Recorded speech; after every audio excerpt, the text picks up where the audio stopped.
حضرت اویس کرنی رضی اللہ تعالیٰ عنہ مسلمان ہوئے، بڑا دل چاہتا تھا حضور سے ملنے کو، آئے بھی 2 دفعہ، آپ نے باتیں سنی ہوئی۔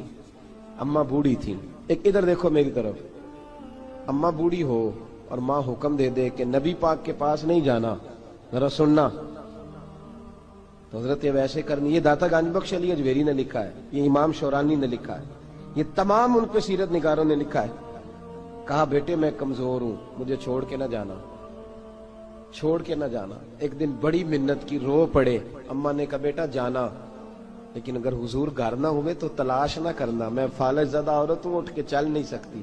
او بھائی، حضرت اویس کہتے ہیں میں نے دروازے پہ دستک دی، یہ امام شورانی کے جملے، سیدہ عائشہ صدیقہ اندر سے بولنی کون ہے دروازے پہ؟